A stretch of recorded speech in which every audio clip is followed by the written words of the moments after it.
The NHL is horrified of the Colorado Avalanche as they chase yet another Stanley Cup as we draw ever closer to the playoffs. This team is simply built different compared to the rest of the teams from seasons prior. The closest you can get to comparing this team is the 2022 Stanley Cup winning team, which is pretty good in my opinion. The Colorado Avalanche are very close to making the playoffs. They've actually clinched already. They clinched just this last game against the Columbus Blue Jackets, which makes 8 years of consecutive playoff appearances for the Colorado Avalanche. Ever since that horrific 16-17 season, they've made the playoffs 8 years in a row, which is just credit to Jared Bednar. That is just so amazing. But another great milestone was hit with Cale Makar hitting 30 goals this last game, and it is just so amazing to see how versatile this team is heading into the playoffs. We're going to get into all the reasons as to why and why this team is just completely built different in so many different ways. But before we do, don't forget to subscribe so you don't miss a thing of what's coming out of here. And why would you? Why would you ever want to miss something we put out? Come on now. And don't forget to comment down below what you think about the Avs this season. But let's get right into it. So, this is the Colorado Avalanche's record this season. And remember when the Colorado Avalanche lost the first 4 games of the season? It felt like they would never win again. And as you see right here, they're the 5th best team in the NHL. They have 98 points in the season, and they're going to go for yet another 50-win season. They're at 47 right now, and the competition they play coming up for the rest of the April is soft. They're going to get 50 wins again, which is just so impressive from Jared Bednar yet again. He hasn't won a Jack Adams in his career, and he probably never will, and that is just an embarrassment for the NHL that he will never win the Coaching of the Year award. But if you see the teams right above it, you'll notice that Winnipeg Jets and the Dallas Stars, the teams that are also sharing the Central Division with the Avs, are also in there. I hate this division. The Central Division is the biggest advertisement to return to the old 1 through 8 playoff seeding format where we actually got different teams. But no, because the NHL wants to encourage rivalries, we get boring matchups every year. We might play the same teams over and over again. Kings and Oilers, guys, yet again for the 4th year in a row. Aren't we so excited? But anyway, that's besides the point. Let's get into probably one of the biggest changes that the Avalanche made over the season. Something that has never been done, which is completely changing their goaltending tandem before the month of December. That has actually never been done. The only team, I think, to ever switch their goaltending tandem in a season before was the Buffalo Sabres. It was a while ago. It was like 20 years ago. And no team has actually ever switched their goaltending tandem before the month of December. So the Avalanche made a historic change, and it's worked out in almost every way. I mean, you look at this stat sheet of all the goaltenders the Avs have used. There's Trent Miner there getting 2 games played. Unfortunately, hasn't really done that well, but that's besides the point. I mean, you see Justus Onanen, who the Avs thought would be a great backup goaltender. Unfortunately, just couldn't take that step in Colorado. Alexander Georgiev, enough said. I think there's been enough said for him forever. I think that Avs fans would rather just leave him in the past where he belongs. But you look at the new goaltending tandem. Doesn't that give off much better energy? Like Blackwood and Wedgwood, positive aura. Everyone else, negative, horrific negativity. You don't even want to look at it, and you don't have to. You should only look at Wedgwood and Blackwood. That sparks joy. I mean, a 9-18 and a 9-19 combined. Scott Wedgwood is the best backup goaltender the Avs have had since Pavel Francouz. And unfortunately, Francouz was just never healthy. So Wedgwood's got that going for him as well. And he's such a great locker room guy, both of them.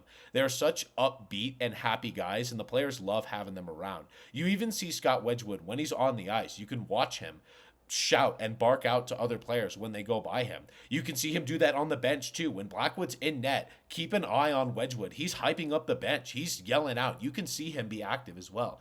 He is such a great guy to have in the locker room, and both of them are too. A 9-18 and a 9-19. I mean, you look at every other team that doesn't have good goaltending, like the Edmonton Oilers, and you say, why couldn't you do this? The Avs were able to do this in 3 months. what is stopping everyone else from doing this as well? But let's look at the Avalanche's forward roster, which has also seen a lot of turnover, but now is getting a lot better. Obviously, you see Cale Makar and MacKinnon dominating as always, your most important parts of a roster, your first line center, and your number one defenseman. But you also see guys like Arturi Lehkonen and Jonathan Drouin in there. Now, both of these guys have a little bit in common, where Jonathan Drouin is missing a lot of games, and he's actually injured yet again with a lower body injury. Unfortunately, his availability has been a little bit in question, but when he's in the lineup, he's great. I mean, 11 goals for 37 points in 43 games. That's basically a 70-point pace for Jonathan Drouin. And on a guy that's making like two and a half million, that is tremendous value for a contract. Getting into Arturi Lehkonen, he's going to be a 30 goal scorer this year, which is just so fun to see from Arturi Lehkonen, especially back when the Avs traded for him for the 2022 Cup run. This is a guy that's clutch in every scenario in the playoffs, and it's not someone that the Avs thought would ever put up these numbers, but look at him, he's doing it. So these are two also underrated wingers that move between the first and second lines and help their centers. And speaking of the centers, it's also something that makes the Avalanche just built different going into this trade deadline and going into the playoffs as a whole. The fact that you can have so much winger variation. I mean, this was the recent game against the Columbus Blue Jackets, and you see that Ross Colton and Miles Wood are playing with Charlie Coyle and Brock Nelson. Jimmy Vesey's right next to Brock Nelson, and Brock Nelson was still able to produce in this game. And MacKinnon, you can put him next to whoever, and having strong centers, which is something that the Avs have been missing for years, and good winger depth as well, makes it so the Avs can lose guys and get injured and still keep going in the playoffs. This is something we've seen be necessary for playoff run. Guys are going to get injured. The Avs are going to lose players on this run that they're going to make. There's going to be guys that either get injured and miss time or just completely miss the rest of the playoffs. Now, you never want that to happen, but you saw that Andre Burakovsky in the 22 Stanley Cup run for the Avs was playing on the third line, and he missed significant time in that series. You saw Arturi Lehkonen, who everyone thought was like this third line depth addition, move up, and ever since he's been on the top six, he's just been so amazing. You see guys like, of course, they can bring in someone like Jimmy Vesey and put him right next to Brock Nelson, and Vesey was good. That was probably his best game I've seen him in just last night against the Columbus Blue Jackets. You see that obviously you have Yoel Kiviranta playing on that third line, and because they're anchored next to Charlie Coyle, the wingers can do well no matter what. Miles Wood was playing great with Charlie Coyle, and Coyle probably had his best game as an Av playing next to Miles Wood. And the same with Brock Nelson. Brock Nelson is not playing with the best talent right now. Obviously, no offense to Vesey and Colton, but he's used to playing guys like Jonathan Drouin or Martin Necas, which is also a great versatile piece. But you see what it could look like when the Avs are in a Game 7 of round 4, the Stanley Cup final. This is a lineup you could see where wingers have gone down, where guys have gotten injured, but the center depth keeps them strong no matter what. And honestly, if they lose more than two guys in a forward lineup, especially top six injuries like they did, you're probably not going to win a series regardless. No one in the NHL has the depth to really sustain that. That's just something that can't happen. But you need to be built to take injuries, and the Avalanche have done just that. Getting into their defense, I mean, you see that there's injuries right now. Josh Manson and Sam Girard have been injured, and yet the Avs have been one of the best lockdown defensive teams since the month of January. They've completely cleaned it up defensively. To all of the Georgiev defenders, it seems like when you have a goalie that can make saves, the defense is actually pretty good.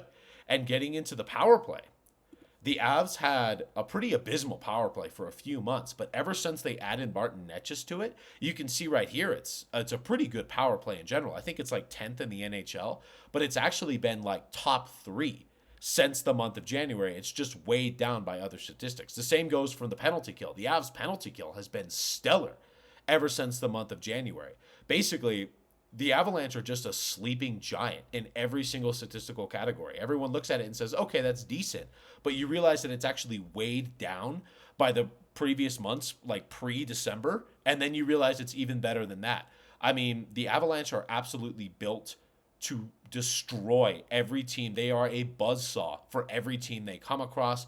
And basically, the rest of April doesn't matter. Other teams might be fighting for seeding, but the Avs are basically just sitting by and saying, I'm just waiting for my opponent. They're just sitting patiently and waiting to absolutely tear apart teams. And I cannot wait for that to happen. I hope you are too, Avs Nation. Stay subscribed so we can continue breaking down this team and continue breaking down this team through the playoffs. Have a great one, all of you guys, and don't forget to comment down below.